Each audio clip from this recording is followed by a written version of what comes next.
Lo que dijo J.D. Vance anoche. Ya conocemos los ataques. Irán, Israel atacando en Líbano, la respuesta iraní al ataque israelí. Pero antes de entrar en eso, quiero poner lo que dijo J.D. Vance sobre la situación entre Estados Unidos e Irán. ¿Qué grado de preocupación tiene por el hecho de que Israel esté espiando a Estados Unidos y actuando por su cuenta en el Líbano?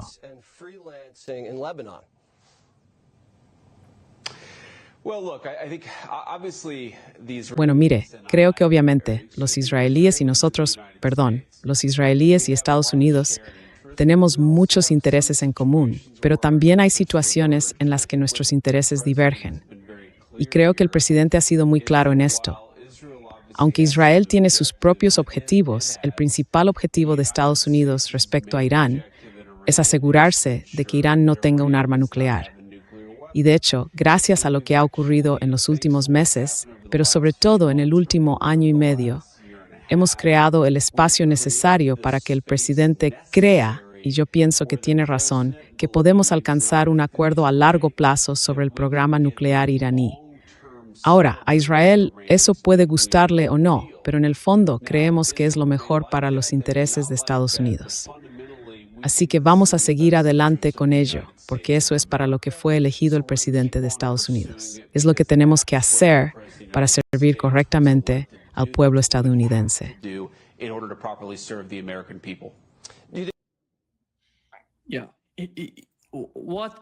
Sí. Según tu valoración, según lo que entiendes, después de escuchar lo que acaba de decir J.D. Vance y lo que dijo Donald Trump hace apenas unos minutos, sobre que en 2 o 3 días va a conseguir algún tipo de acuerdo, y nos lo ha estado diciendo durante tanto tiempo, ¿recuerdas, no?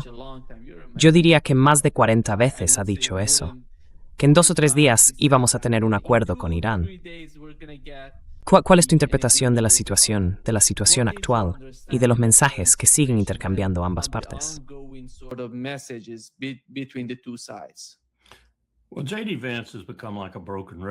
Bueno, J.D. Vance se ha convertido en un disco rayado en muchos aspectos. Sigue repitiendo básicamente el mismo mensaje, solo que con distintas entonaciones cada vez.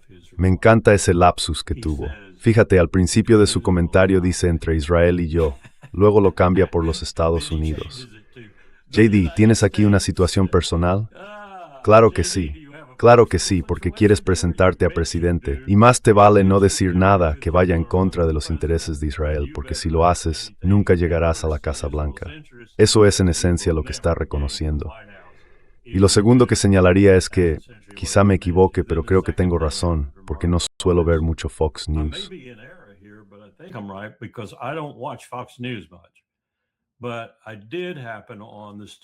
Pero me encontré con una noticia, creo que fue en el New York Times o quizá en el Wall Street Journal, que hablaba de las audiencias Nielsen. Esas son las mediciones que indican quién tiene más espectadores, cuánto tiempo los ven, qué programas siguen y quién atrae más al público estadounidense. Ese tipo que hablaba con J.D. Vance en Fox News estaba entre los primeros, si no recuerdo mal. Así que él se dirige al grupo MAGA y ese grupo, en resumen, sigue dominando. Ahora bien, está claro que los informativos de las cadenas tradicionales, tanto en imagen como en contenido, ya no funcionan tan bien como antes. Pero al mismo tiempo, Fox lo está haciendo mejor que todos los demás.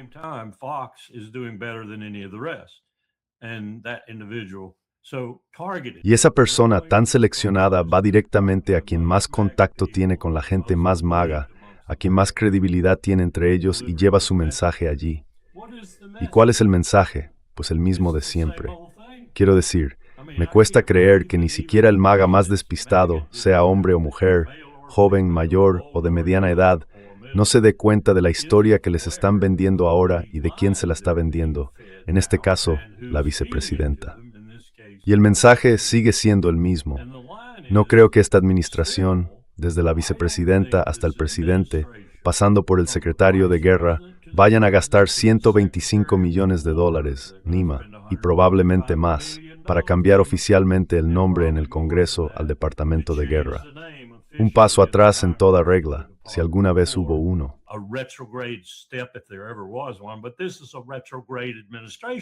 Pero este es un gobierno retrógrado. No es hacer América grande otra vez, es destruir América. De eso se trata todo. Pero todo lo que está ocurriendo no oculta el hecho de que ellos, no diré que hayan perdido la guerra de forma definitiva, pero nunca tuvieron una posibilidad real de ganarla. Así que, ¿cuál es la diferencia? Y no la van a ganar ahora.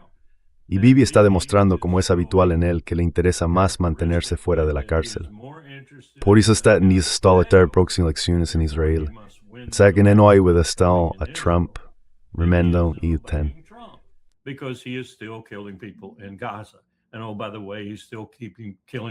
Y por cierto, sigue matando gente en el Líbano, sigue matando gente en Gaza, sigue matando gente en Cisjordania, en Jerusalén Este. Mantiene una mirada cautelosa sobre Siria y está atacando a Irán otra vez. Así que no está haciendo nada de lo que el presidente de Estados Unidos dice tener poder absoluto para obligarle a hacer.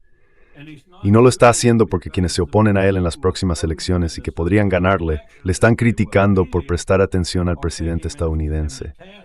Y cada vez más creo que la reputación de Trump en Israel, por esas llamadas telefónicas y todo eso, también está cayendo.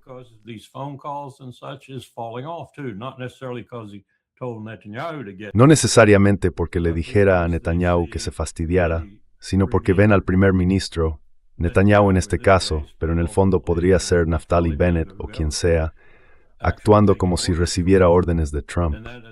Y eso no sentó nada bien. Alrededor del 80% de los ciudadanos judíos de Israel siguen apoyando firmemente todo lo que Bibi ha hecho hasta ahora en cada uno de los lugares donde lo está haciendo.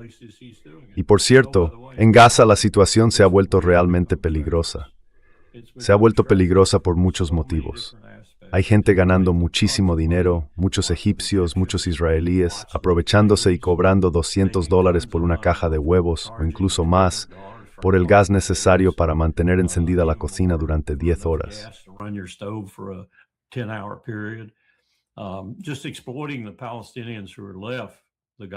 Simplemente están explotando al máximo a los palestinos que quedan, a los gazatíes que quedan, para sacar dinero. Así que Y Nima, leí un artículo en el Jerusalem Post. Si ya he hablado de esto contigo antes, párame, por favor. No había oído hablar nunca de este tipo, aunque probablemente debería.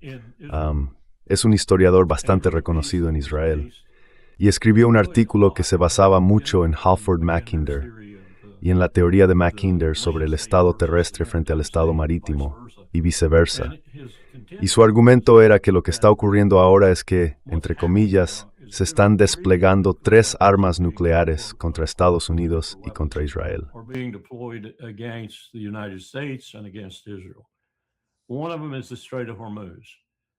Uno de ellos es el Estrecho de Hormuz, y es increíblemente poderoso porque está fijado geográficamente, no se puede mover, y es esencial, al menos por ahora, hasta que los oleoductos lo hagan innecesario para gran parte del comercio mundial. Así que eso es como un arma nuclear, y está bajo control de Irán. La segunda arma nuclear está más relacionada con la teoría de Mackinder, y tiene que ver con que la masa continental, por así decirlo, se ha desplazado un poco. Y no me refiero a que la geografía se haya movido físicamente, sino a que los centros de poder dentro de esa geografía, aprovechando precisamente esa geografía, se han ampliado hasta cierto punto, como decía la teoría original. Y lo que está ocurriendo es que ahora Irán se ha convertido en un componente importante del bloque formado por Rusia, China y, creo, Asia Central.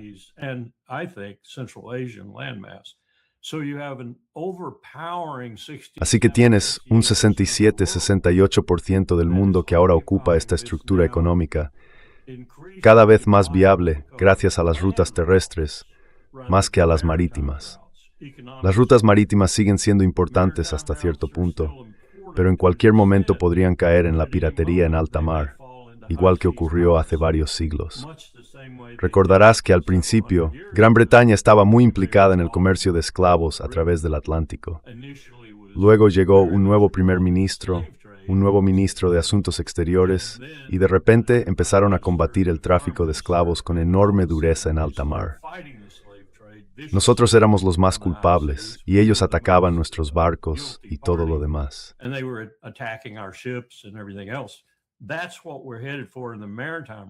Eso es hacia lo que nos dirigimos en el ámbito marítimo, mientras que en tierra la situación es relativamente pacífica y exitosa, tanto en lo económico como en lo político. Creo que hay algo de verdad en eso.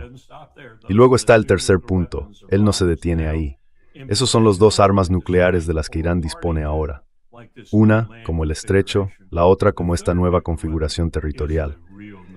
Pero la tercera arma nuclear es una arma nuclear real. Y él está convencido de que también está ahí. O bien viene de Pakistán o ya está allí, construida por los propios iraníes, y solo falta la prueba de que realmente existe.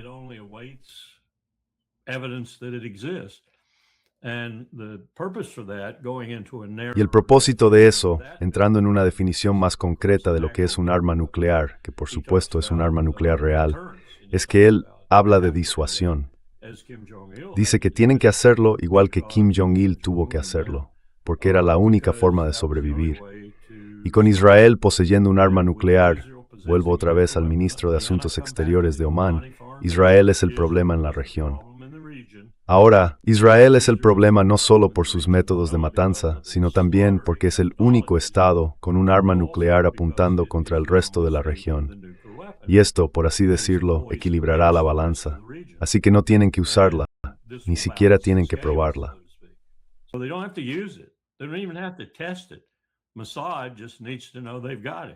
El Mossad solo necesita saber que lo tienen. Creo que él piensa que lo van a probar, pero eso está por verse. Y creo que tiene razón en los 3 puntos de ese análisis.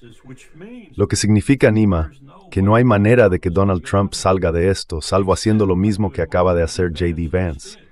Confundir, repetir lo mismo una y otra vez, decir que la diplomacia está funcionando, lanzar de vez en cuando un ataque de represalia, que de vez en cuando caiga un helicóptero Apache estadounidense en la región. Dios sabrá por qué. Tener todo eso ocurriendo y alargarlo hasta las elecciones de mitad de mandato, cuando pueda consolidar su control sobre Estados Unidos. Eso es lo que yo veo ahora como la política de base de la administración Trump.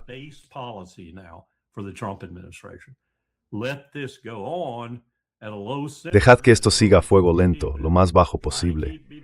Intentad mantener a Bibi Netanyahu bajo control. Esperad que pierda, que acabe en la cárcel y entonces empezar de nuevo, por así decirlo, con la misma partitura pero sin Bibi. Tratar de entenderse con Lapid, con Naftali Bennett o con quien sea que ocupe su lugar. Pero no creo que tengan una estrategia. No creo que tengan ninguna estrategia aparte de aguantar los golpes. ¿Sabéis lo que significa eso? De los tiempos en que peleaba Cassius Clay. Te apoyas en las cuerdas todo el rato. Eso es lo que está haciendo Trump. Y J.D. Vance es su portavoz en ese sentido. Y casi la lía al principio cuando dijo que era su posición personal. No, es la posición de Estados Unidos.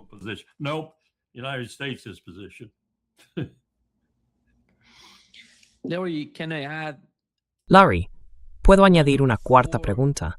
Una bomba nuclear en la región, que cambiaría por completo la ecuación allí. Para Israel, no habría una línea roja frente a los actos de resistencia que ataquen a Israel. Estoy hablando de Irán y de Yemen. Bueno, eso viene del segundo punto. Según la opinión de este tipo, el nuevo poder de negociación que tiene Irán por formar parte del gran bloque euroasiático de Mackinder y por tener a Rusia y a China detrás. Y por estar conectado, vi 2 líneas de ferrocarril más. Ni siquiera lo sabía, no sabía que había 3 líneas. Hay 3 líneas de ferrocarril, conocía 2 de ellas, pero hay 3 que realmente atraviesan esa zona y ahora desembocan en Irán. Quiero decir, ¿habéis visto esos trenes chinos de mercancías, solo los de carga? Pueden tener 150 o 200 vagones. Pueden tardar 13 o 14 horas, o 14 días, 13 días, lo que sea. De una de ellas me han dicho que un tren, no sé de qué tamaño, la recorrió entera en 25 horas.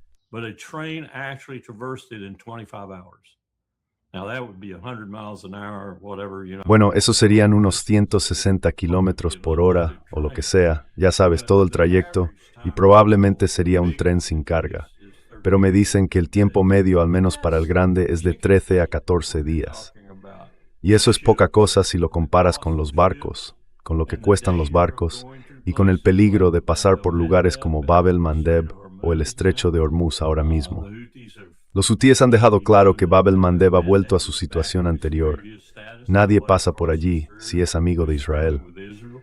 Así que estamos hablando de una gran presión sobre la economía mundial, una presión que se alivia para esa especie de masa continental al estilo Mackinder, porque no dependen de eso. Se aprovecharán cuando puedan y cuando las tarifas les convengan, pero no dependen de ello. Ahora todo es por tierra.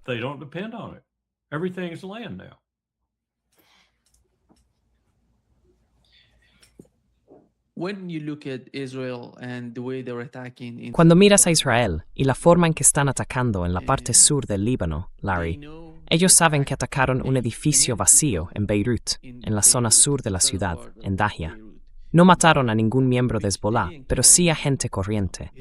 Al menos 2 o 3 resultaron heridos, y hubo unas 5 víctimas en total.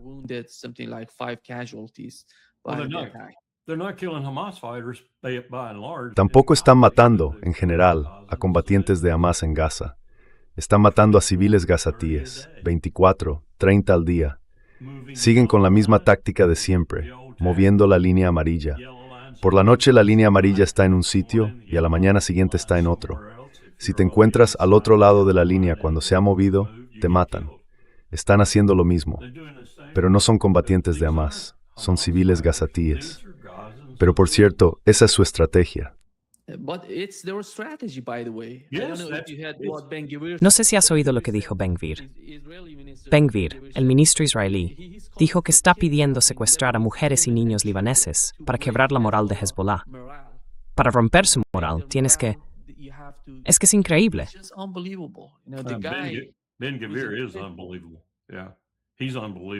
Ben-Gvir es increíble.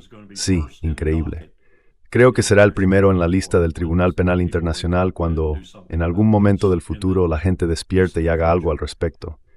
De verdad creo que pasará, igual que pasó con Radovan Karadzic y Milosevic en Serbia.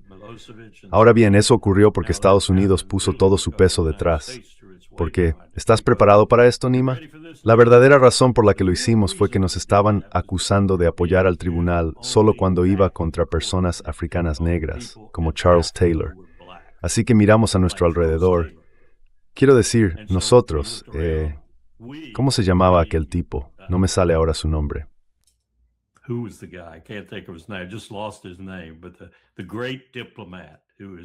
Pero el gran diplomático que estuvo en Pakistán como nuestro enviado, antes había estado en la antigua Yugoslavia, Dick.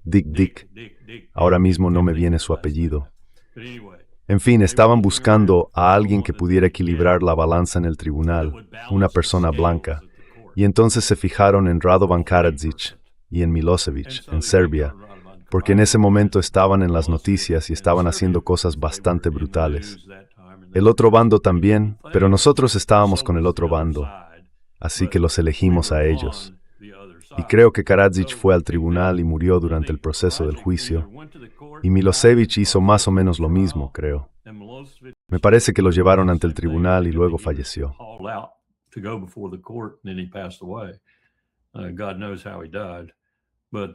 Dios sabrá cómo murió. Pero esto, ya sabes, lo volveremos a hacer en algún sitio. Europa lo volverá a hacer en algún sitio. Recuperaremos un poco la cordura, pero también habrá otras razones, como las hubo con Yugoslavia, la antigua Yugoslavia.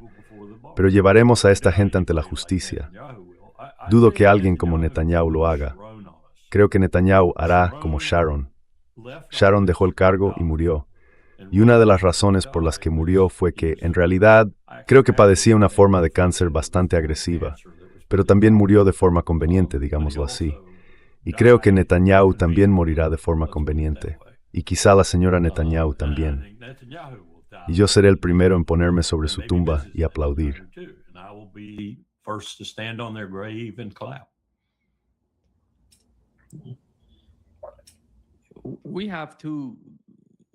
Tenemos a 2 líderes, el presidente de Estados Unidos y Benjamin Netanyahu. Cuando empezó la guerra, había una especie de coincidencia en sus objetivos, porque ambos querían hacer algo en Irán. Querían un cambio de régimen, o lo que fuera que tuvieran en mente. Estaban completamente alineados.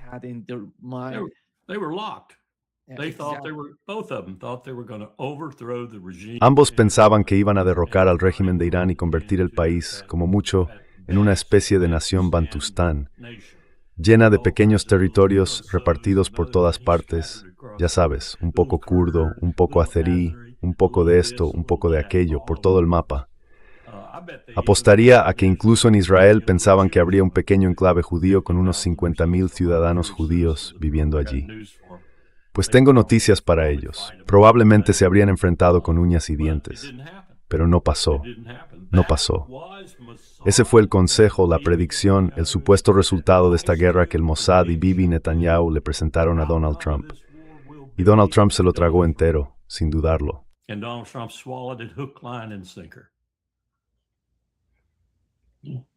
Sí, y si miramos dónde están hoy, tenemos otra vez a dos líderes que ven el futuro de forma totalmente distinta. Porque Donald Trump, como se mencionó, según un informe de Axios, un funcionario estadounidense dijo a Axios que la continuación de la guerra para Israel y para Benjamin Netanyahu es tan importante porque él quiere mantenerse con vida políticamente en Israel.